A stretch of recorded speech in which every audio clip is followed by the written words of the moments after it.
welcome back to M-Kom and Operation Burning Lore. Central, this is Big Sky. Confirm signal uplink. Strike team is in position near the terror site. Awaiting confirmation. Solid copy, Big Sky. Strike 1 has been given the green light. Your highest priority is to protect those civilians. I've had a few days of a break from M-Kom, as has everyone else, and what a mission to come back to. I'm just so glad I've left this for myself. Just festering. So anyway, it's Operation Burning Lore in... If I can do something without... There we go. Operation Burning Lore in the burning tank factory. In the burning city of Brasilia on the burning continent of South America. So, we've already lost Argentina, of course. It wouldn't be that bad an idea to just give up on Brazil too. I think if you refuse to do a terror mission, I think the consequences of that... the targeted nation, Brazil, it will instantly leave the count, so panic will greatly increase in other countries on the same continent. So Argentina's already gone. But the aliens will get a research boost too, so it's, you know, not that great an idea. So terror missions. Terror missions, they are very dangerous, but in a different way to most missions. I'll just quickly explain it before we make our first moves. There is like a caterwauling racket in the background of civilians screaming, of course. And that's relevant, as you can see up here. So, terror mission, very dangerous, but it's a race against time to save as many civilians as possible. There's 18 alive, we've saved 0, and the aliens have killed 0. The danger comes from how we need to move extremely fast. We can't just sit back and be cautious like every other mission. Often the aliens will choose, even if there's like an alien party going on in this warehouse and we crash through the door, sometimes the aliens won't even shoot at us, they'll shoot at civilians instead. It's almost like the Long War AI has almost changed it into an alien suicide mission. And so, in vanilla, one last point, in vanilla XCOM, in terror missions, you just had to save one of these 18 civilians. We'll see if we can spot one just now. Just in the fog around here. There we go, there's a civilian. We could run someone right up there. Probably not first turn, but second turn. And then bam, mission safe. That's not how it works in Long War. In Long War, you are punished for every single civilian you lose. It's essentially not possible to have a successful terror mission. This is just damage limitation. Now this is why we've brought Mistral with 4 battle scanners, 2 from the perk, 2 he's manually carrying. Because you see all this area that's not explored. But we need to explore as much of the area as possible, because when alien troops are inactive and they're hidden in the fog, they can kill any number of civilians. But if we see what they're doing and they're not active, they can't kill anyone. So I'll try, where would be best to go? I hate fighting along this way. I hate fighting everywhere in the tank factory, apart from inside the warehouse and probably along here.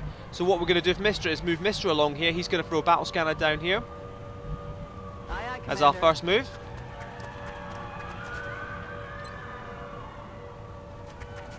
As you can see, we'll at least save these 2 civs with this battle scanner, for now.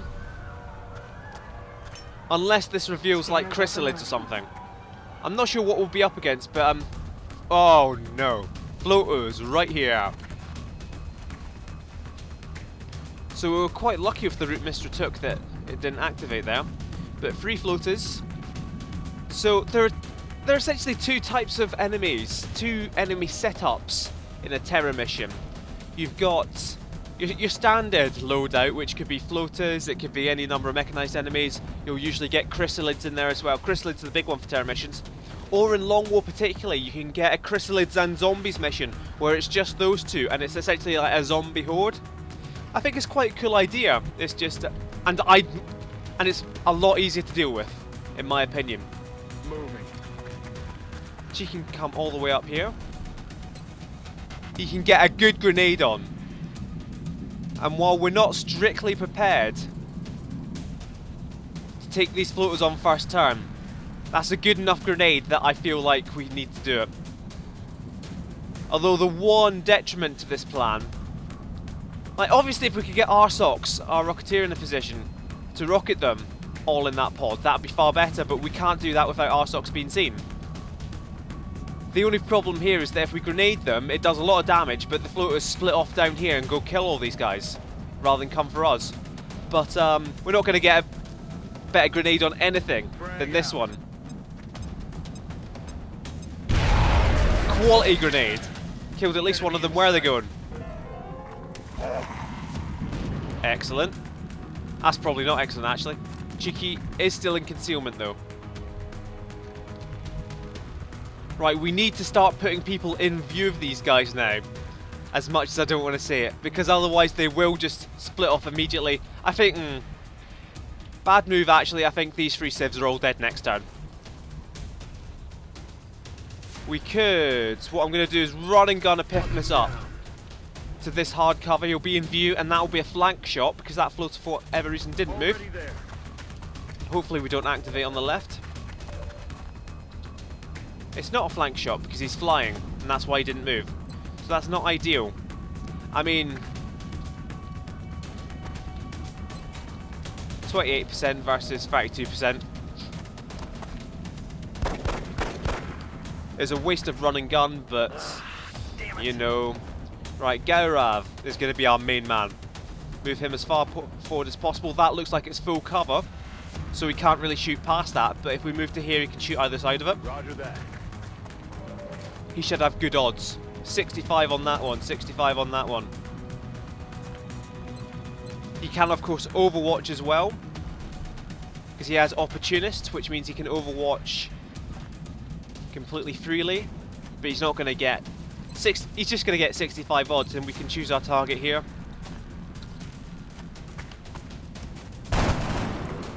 Dead and gone. Nero could run and gun up if we needed to, but I'd rather not. I want Nero over here, so they don't feel compelled to come forward, because Cheeky is not in good cover. We've also got Arsox. Arsox might be able to hit this guy up above. Nope. He's got good aim, so rather than prepare a rocket for these two, we're just going to overwatch and hope Arsox can help out. Nero's going to sprint up. What's he doing? He could wreck Cheeky at the moment. I doubt he's going to do it. He's going to mess up one of the civilians. So's the other one. Chrysalid's on the map. Here we go. Bang. Oh, no, he's sprinting away. I'll take it. Very weird behaviour from these floaters. They might be trying to bait us into a trap. Oh, civilians, don't slam open the door. I need those doors shut. So this is a miraculous first turn so far. I want to move Mistra up to here, but Epiphanes is probably a better candidate for it, because he, at this close range, the shotgun will have a bit better accuracy. Nero can move all the way up to there and flank, or up to here to get sight on this guy. Gaurav can't see the guy, so moving him up to Epiphanes' place is going to be a good plan. 46% with a pistol, we don't necessarily want that. 58% with a shotgun, that's good.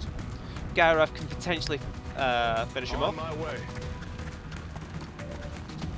65%. Where do we want? We want a battle scanner up here then, because we're going this way. Obviously, it'd be great to move Mr. up to here, but that could activate, and an activation behind us could be calamitous. This bit's definitely clear though. So just lob it as far as you can. In fact, not as far as you can. If we go there, we can see inside the building through that window as well. Yeah, that's probably the play. Scanning.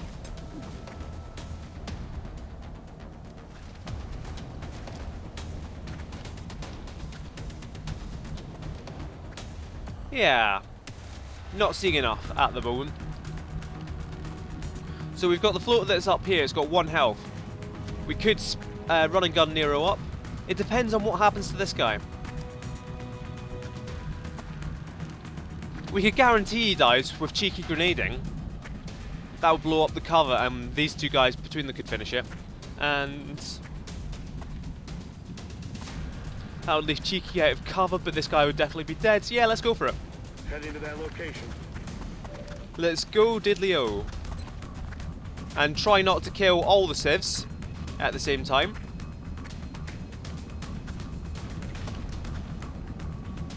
Oh, good lord. Come on, civs. Right, this will hit this guy, but they've all got free health. This would take out all our cover for advancing on this floater, though. So really, what I want to do is, like, put a grenade right on the guy and hope it doesn't kill that guy, but that's not likely to happen. Let's just go with this. It will do friendly fire. I'm hoping it doesn't do 3 damage. He's in cover anyway. 1 damage. There we go. And the 1 damage reduction. Exactly what I was hoping for. Epiphanis can hopefully 88%. Easy. This means Gaurav can move up. We want to keep Gaurav moving because he is our accurate guy. In fact, there's nowhere good for him to move up to.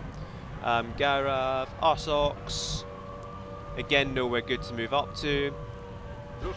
Nero can move up to here. Yes, we have sight, and it's only... It wasn't Nero I gave Gunslinger. That would have been really useful in this situation. 2%, 31%. Running gun up to here. A bit better odds. Potentially activating. But these are the risks we have to take. Saved a civilian, 1-0 to the M-Kom. 52%, that's not bad. Oh, brilliant. Pod down. Pod down. Floaters down. Floaters are the most awkward for M-Kom to deal with. Although chrysalids might be the most dangerous for a mission such as this.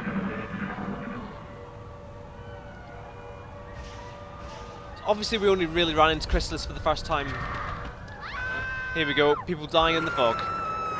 More floaters on the map again. Since it's the first move of the turn, I'm going to move Mistra up here, and if it activates he can run back to the rest of the squad. Now we can get a better battle scanner right round this corner.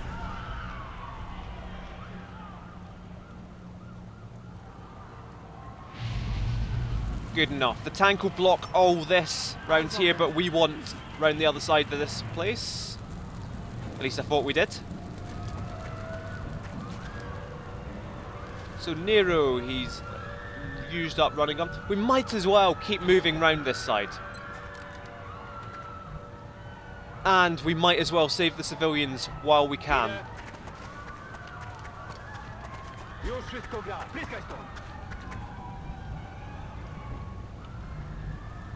Right, that cover, it's good cover. We get to see right into there, except it's on fire, it will probably collapse.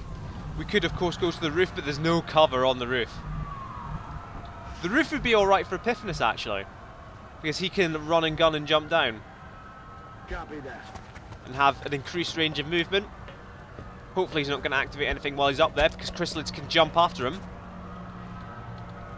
And... right, what we didn't see with chrysalids last map, as I was saying. Just going to move these guys into Overwatch and move Arsox hopefully into a good position from where he can rocket. One of the things about chrysalids, especially in terror missions, is that when they kill a human, they implant an egg into them. And that egg means they will rise up, become a zombie the next turn, and that's dangerous enough, but then that zombie will then become a chrysalid. It's not ideal. Orders confirmed, on the move. Very little is ideal about terror missions, in fact. See, there we go, that collapsed. So, that was probably floaters up there. I'm surprised we haven't caught anything on our battle scanners yet. So they're probably all around this side and up here. Lots of screams, it's not great. Do I dare move up Mistra again? Of course I do. What's his mobility like? We can't tell, but it's very far. Oh god, Mistra can be in so much trouble here. Mister's just gone like semi-suicidal after Potato essentially sacrificed himself for him last time. We've got a very dangerous mission, Mistra. I'll do it, Captain, Commander. Whatever. Still nothing. And we are moving forward at quite a pace.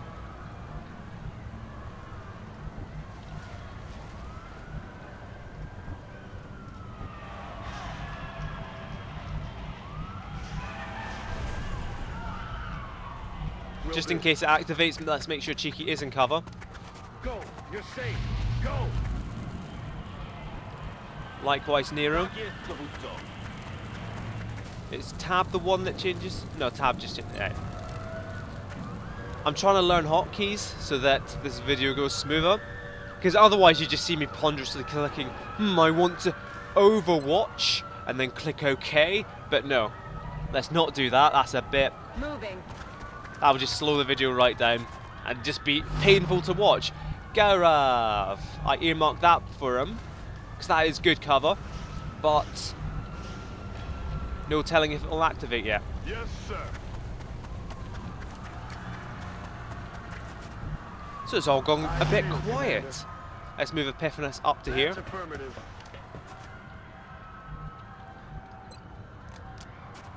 Rock and roll.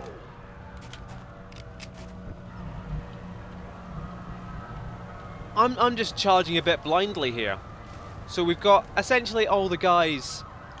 I bet there's a group of chrysalids here. Group of floaters around up here now. Mistra has no more battle scanners left. So next turn he'll be moving to join the main squad.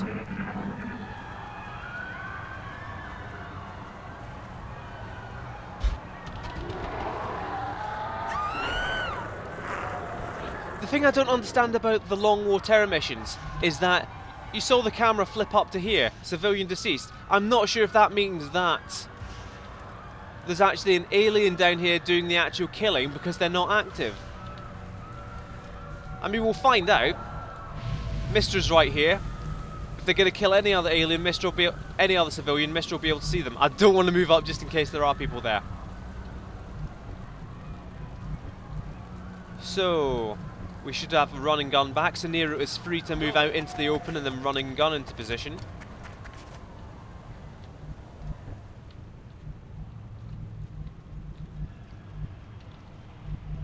Location confirmed.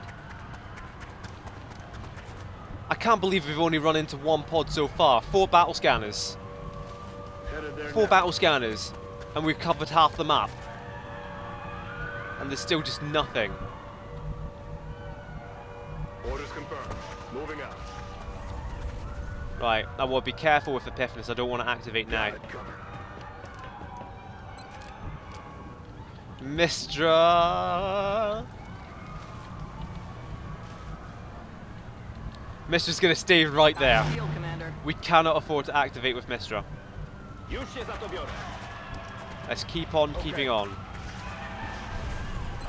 Those few squares of extra sprint space, we knew, because our socks was that far forward, we knew we could take that relatively safely.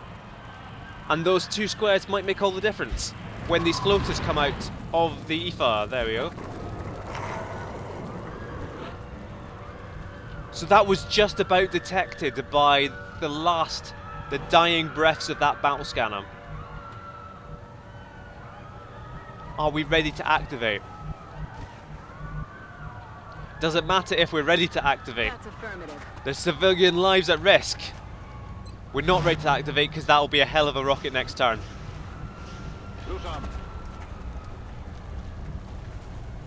Which means there's still chrysalids out there that we don't know where they are. On the move. But our squad's Stepping up. in place. As long as I don't do anything really stupid with Epiphanis. Heading to that location. So I'm being ultra cautious with Epiphanis, ultra cautious with Mistra. Here we go. Oh, it's all kicking off. It is all kicking off. There's sounds like chrysalids like right to our right. Oh, it's go time. This could be horrific if we get a double activation. Oh, they are going hog wild on civs. Chrysalids right there.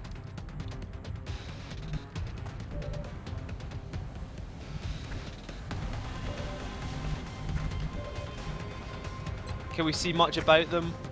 No. Cheeky's going to have to AP grenade those two. Arsox can't get a rocket off on the Chrysalids. He might just not waste a rocket, but because he's got 3 rockets, go for that. It might blow the tanks up as well. That will be helpful for us. Garav can move and get a good shot on. Nero can get a good shot on. Epiphanes can run and gun, get a good shot on. Cheeky will just sit still and AP grenade. Right in the middle of them. Let's focus fire on the front one, because it's got slightly more health. And it will have lightning reflexes.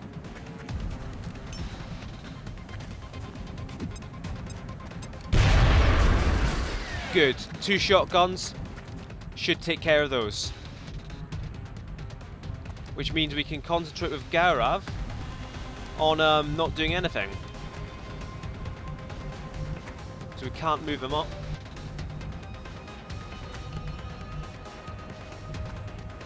Nero, what's it looking like from there? What are your odds on the front one?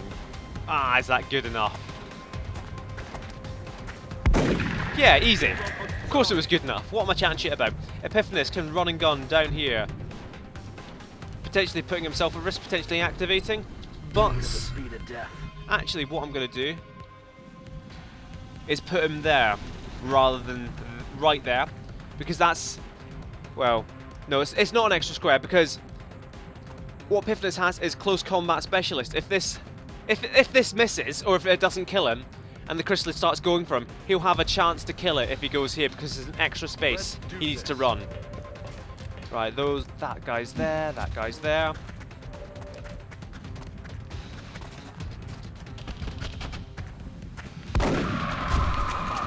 Chrysalid's down, that's the important thing from our point of view.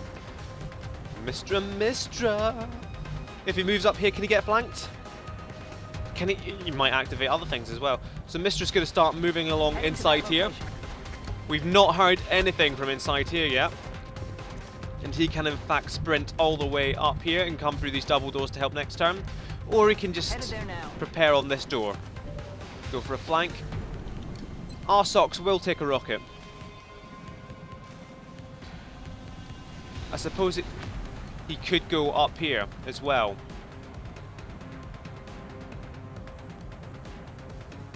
And do much the same. So what's the scatter on this? It's the exact same scatter. I'm going to aim there. If it goes awry this way, it will hit more floaters. If it goes awry that way, it will definitely hit this floater. Either way, it's more likely to hit this tank, and that's what I want as well. Boom.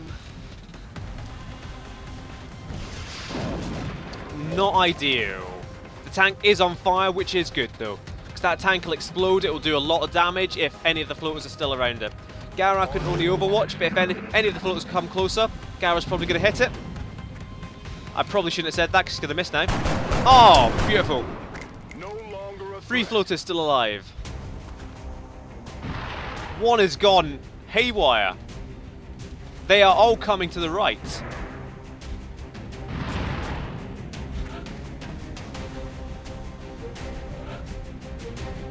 So they abandoned ship on that tank.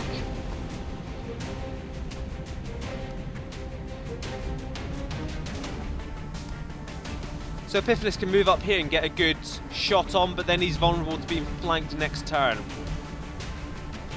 Cheeky has 1 grenade left. We're going to start taking half cover to deal with these quicker.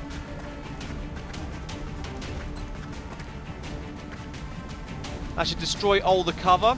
This floater's dead. Eat this.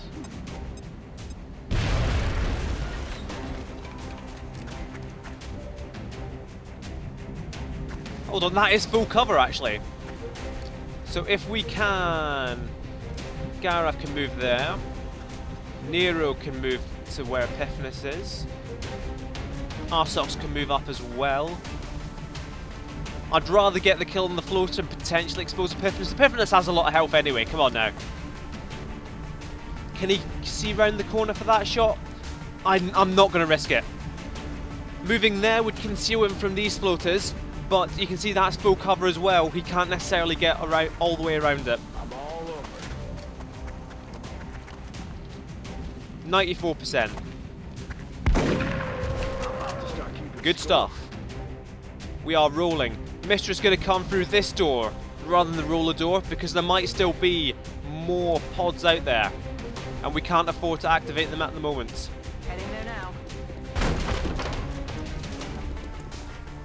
Hey guys, it's me, Mistra, I'm back. Shit!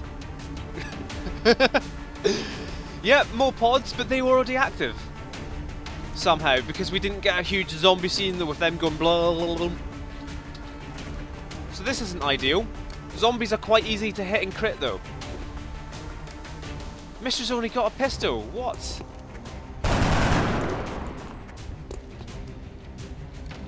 Either way, the floaters are the big threat at the moment. Nero does have run and gun. I'm on the move. Arceus can prep a rocket, and that rocket can go over here next turn if we don't see any good targets on the floater side. Gareth can only really move up to here. Not close enough, but he can overwatch. You never know. Actually, you do know it at 2 health, at 2%. So these guys are going to get nowhere near Mistra. In fact, they're going the complete other way, which isn't good.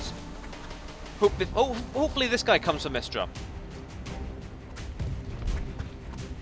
I can't tell if that's a chrysalid hitting it, or if it's the zombie. I assume it's the zombie. But there was a chrysalis, a sort of insectoid little... insectoid legs, I think. Oh, if only we had a sniper. They are in full retreat, which is not great.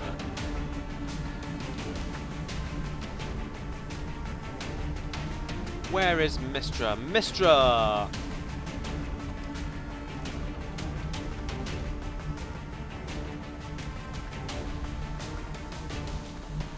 Where are those guys? Mistra can sprint up to here. No, Mistra will Mistra will sprint. I need Mistra to set off this overwatch, essentially.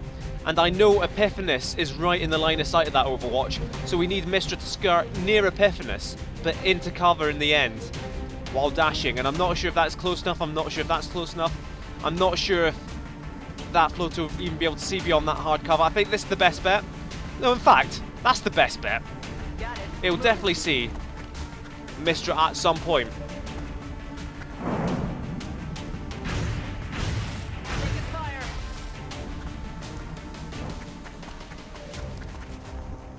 So how far can Nero go? Quite far.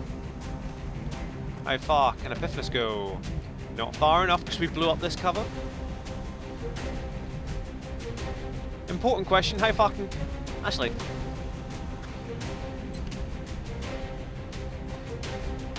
Who do we go for with this rocket? We might as well take the rocket.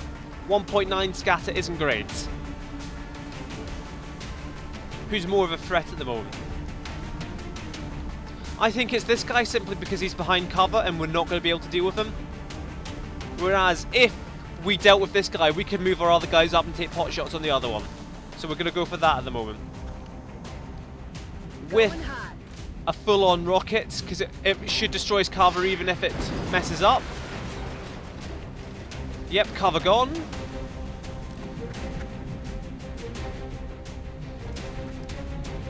So Nero should be able to move up to here and get a good shot on him.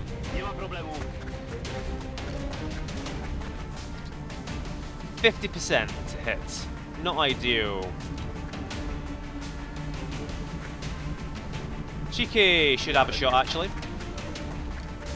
He might be able to take a hit from an early game floater as well. 70%. What can Nero do if not take a shot here? He can move up to here with run and gun and go for that guy. So let's go with Cheeky.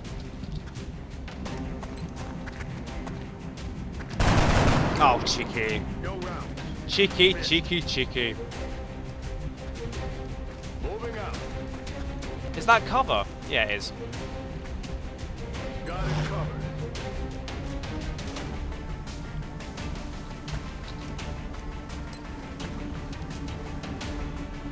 So let's try with Epiphanes first off. With the pistol, on a crit, it would kill him. Ah, so Nero can't move up. Nero has to concentrate on taking out this guy, and we might not even manage that. Pistol probably would kill it. 55%.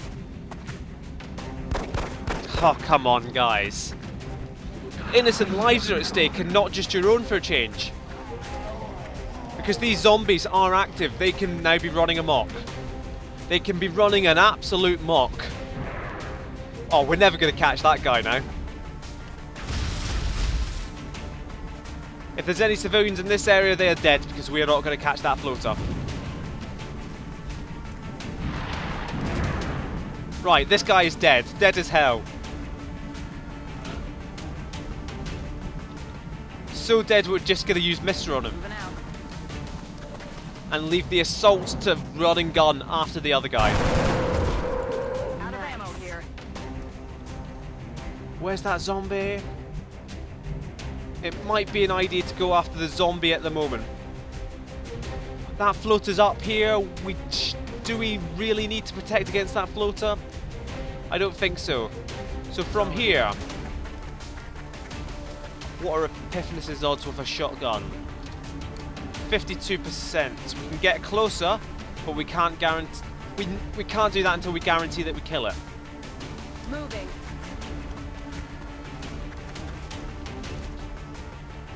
Right, these are some good shots. Moving to position. That's a better shot.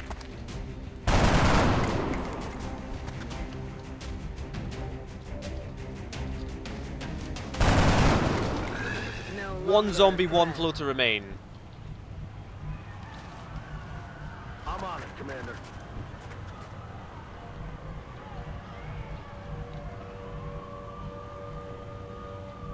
I'm not sure how to pursue this floater because to go on foot we need to come all the way around here, whereas the floater could just hop over the wall. But how do you stay in cover that whole way? If that's corner cover, that is a sprint up. That's dangerous. But Nero's got a lot of health and he's got close combat specialist. That's too close. That was a bad run. Gonna move up cheeky to support. Back online. That floater can just come round and flank Nero now. This zombie's dead next turn. What's the floater gonna do? He's still running. That's fine with me. On Overwatch, that's not so fine. Mister, it's time for you to do a ridiculous death-defying run again. That's what we brought you for. If he could just end up there and activate Overwatch, it'd be great. Sugar. Right, we'll worry about that in a second. Epiphanes, unless that Overwatch is Epiphanes, I don't think it will though. I'm on the move. Epiphanes could deal with this guy by himself, with the high crit chance on zombies.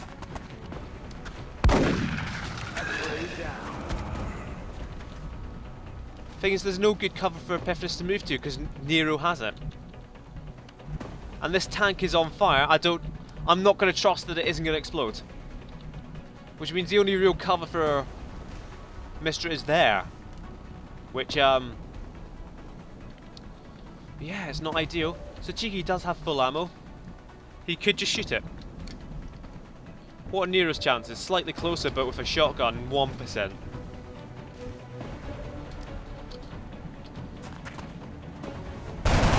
Ooh. You never know, a crit ballistic pistol. It's served as well so far. It's not going to serve as well at 10%. We can dash our socks up Moving out. because Epiphanes didn't activate the Overwatch. Solid copy, Commander. Same with Gairav. I'm ready. We're going to leave it for one more turn.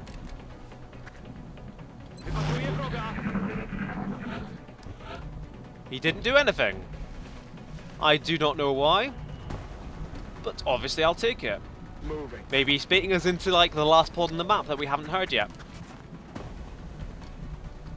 Right, we're just gonna run and gun in Down. and hope it's the last one. 82%, come on lad. Oh no. No, it's another floater on the large ship type situation. We are gonna commit all the way here.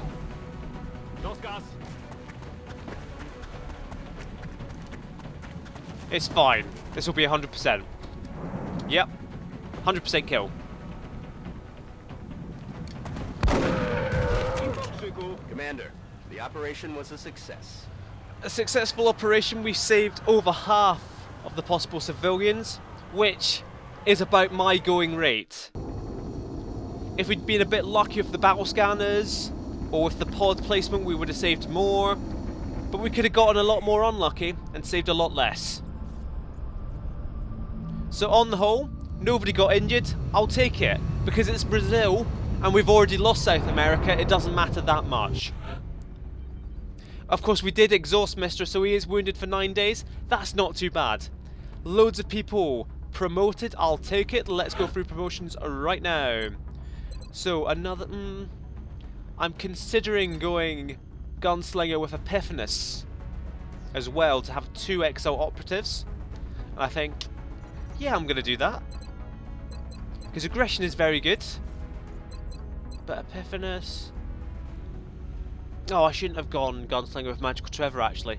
Thinking about everything to come later. But yeah, we're going to go Gunslinger with Epiphanis. No, we're not. We're going to go Aggression. Raven, Mr. our first scout to come this far. There's some great choices here. Low profile, as we know, turns half cover into full cover, essentially. Sharpshooter. Plus 10 crit chance in all situations and plus 10 aim against enemies in full cover. That's also pretty great. But with scouts, you want mobility, and that's plus 4 mobility in Sprinter. You can't really take anything else on a scout. Look at that, 22 mobility now, even in full armor. Blitz Nero. Now this is where you first can really specialize your assaults. You've got rapid fire, which is what you do. It's for doing a lot of damage to one single enemy. You run right up, you take 2 shots. Each shot carries a minus 15 aim penalty. I might take that. You've got run and gun and close encounters, which are both good for giving you 2 shots on potentially different enemies. Close encounters is for when you go right up to someone, and hit and run is when you flank someone. So with Nero, I'm going to take rapid fire because these two, I prefer these two. I'll be taking close encounters on Trev for the will bonus. I'll be taking hit and run on assaults with better aim, but Nero doesn't have high aim, but he will be getting right up close and personal with close combat specialist and aggression, so rapid fire it is. Tectonic Arsox, fire in the hole every time. Viking Garav. Now this is a bit of an interesting choice because I'm going an Overwatch build with infantry, but none of these really come into Overwatch. Ranger is plus 1 damage, but if you're shooting 2 and then later 3 times a turn with an infantry, that's plus 3 damage a turn. Gunslinger, it's not going to be that useful because Garav's always going to be firing his main weapon. He's going to get a perk called Lock and Load, which gives him essentially, if you reload it takes the whole turn, but Lock and Load makes it take half a turn. But Suppression is always useful on a weapons build. But Garav's going to be overwatching. So I like to take Ranger on Overwatch builds. It's a bit useless, but I think the plus 1 damage adds up and I don't really use enough suppression. I take gunners for suppression. I'll take 2 gunners on a single mission if need be. That's where I get suppression from. While extra suppression is always useful, not as useful as a later plus 3 damage per turn. So there's that.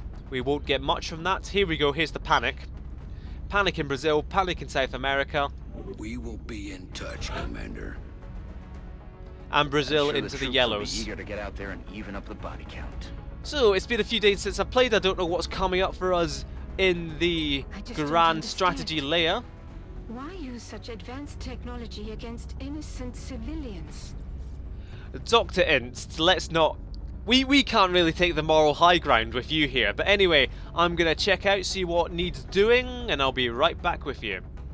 So we're back, and we're set to have quite a busy post-mission section. Our laser weapon's about to complete, our foundry's about to complete, the council report's coming up, we've got advanced beam lasers coming. It's all kicking off. And we might not get that far, we might have a mission come up in the meantime, so we are going to scan on. Excavation complete. Excavation complete. Now that excavation... Our worst suspicions may have been true after all. is this one. They're not just here for abductions. They have something else in mind. And what we want to build here is the officer trading school. We should have built one far before now, a long time before now. So 200 credits, bucks, pounds, buckaroonies. We are going to get that 200 cred by selling and two stasis tanks, 3 stasis tanks and 1 surgery. Because like I said in a past video, you only need these for research quite far down the line. We've got the DLC on, which will give us quite a few more of those. So, do we? Yeah, we do. I remember the exact mission now. So, officer training school in 7 days for 200 bucks. Better late than never. So this is going to be our foundry, which is something else you need to build quite early, but I find isn't that necessary to build just now. It's just good to get it out the way because you can't destroy it. Or can you? No, you can't destroy it. What the foundry gives us is another option here in engineering. First time in the foundry, it's not the prettiest, but some of our more interesting projects will certainly benefit from the adjustments made down here. So as you can see, this is all about making our troops technically better and give... None of these are too important at the moment, none of these free. But later on there'll be scores and scores of potential foundry projects, and they will be vital to what we do in M-Kom. So what are we doing? We are now getting laser stuff. It's going to be beautiful. And weapon fragments? Sure, we could do with more engineers. Big spike in sound for our 3 laser rifles. And a laser shatteray, brilliant. So next up, council report. What we have to do before our council report, of course, is launch our satellites. We're just going to launch our satellites over Europe because we don't have the air coverage anywhere else. So that means even if Russia didn't give us less funding, I would avoid putting a satellite over Russia because otherwise you have to cover the entire country with air, and that's just not happening at the moment.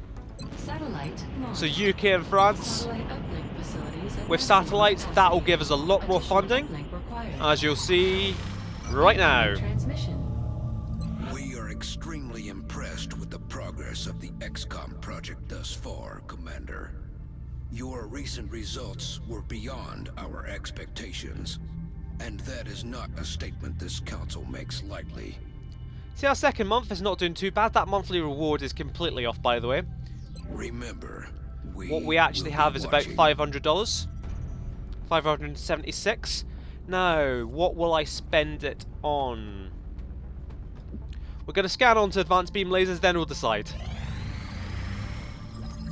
Because what advanced beam lasers gives us, if you prepare for, as you can see, another massive ding in your ears.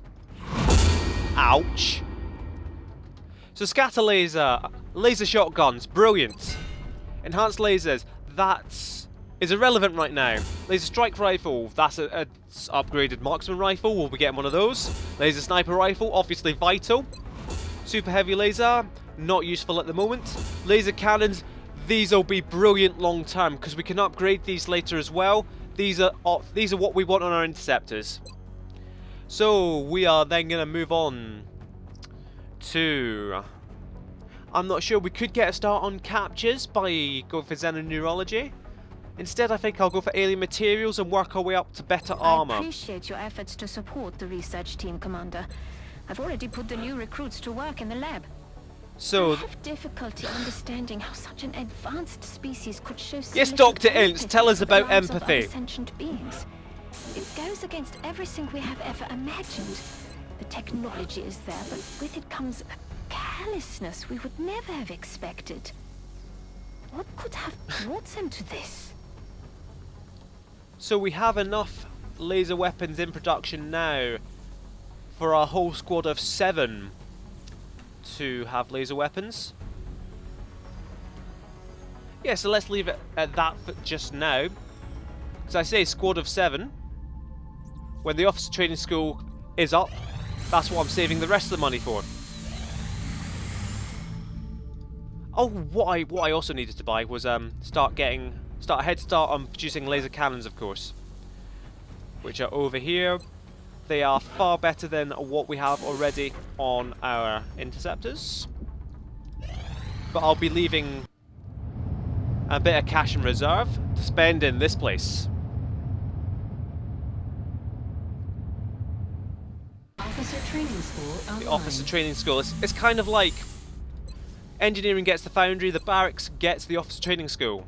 Now we get 60%. We get a 40% discount, so 60% cost overall on squad size 1. Brilliant. Instead of 6, we can now take 7 soldiers. We can also get a head start on tactical officers, which I think I'm going to do right now because we have the cash. Why not? Although we probably can't actually promote who I want to be an officer, because I can quickly show you. Officer promotions. We can promote 3 people to lieutenant, lieutenant, anyone who's a corporal. But none of those guys I want to promote yet. I want to promote Kamichi to corporal, to officer, and I also want to promote Shim to officer. They'll definitely be going on the next mission.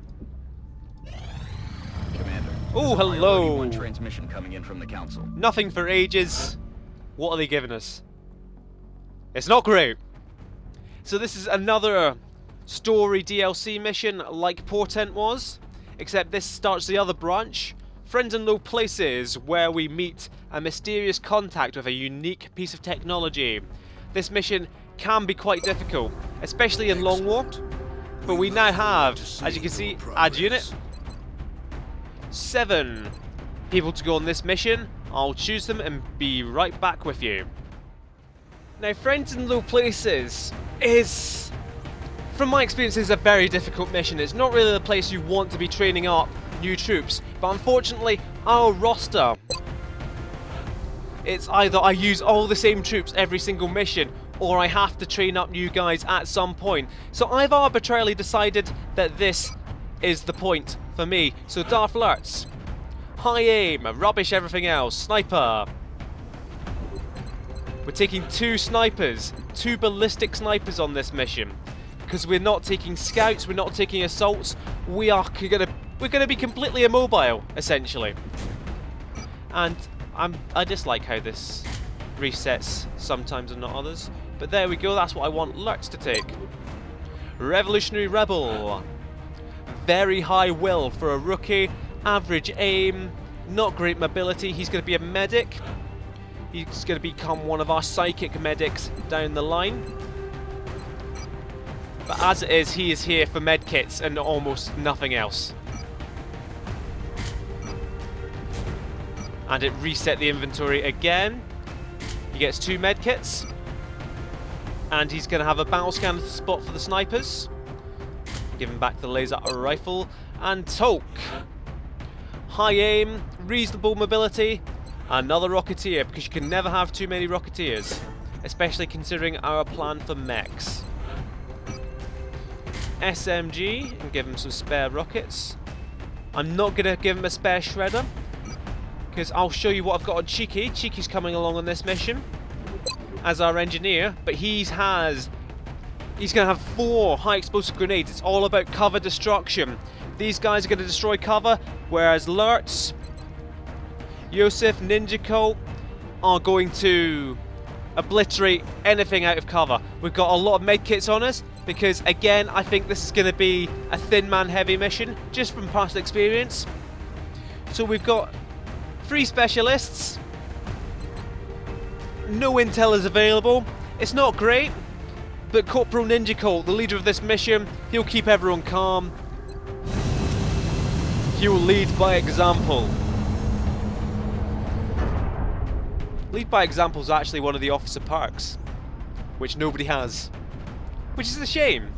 We have But visual regardless, on the mission site. we're Setting touching down in Shanghai or Beijing or We're heading into China for the next operation. Qingdao. We're heading into China where we must escort a VIP and his alien artifact. Oh, I say he, it could be he or a she. Who knows, really, at this point. We've got to kill all the aliens. We've got to make sure the VIP doesn't die in this pitched battle of a map in Operation Driving Rain. Friends in low places, I'll see you next time.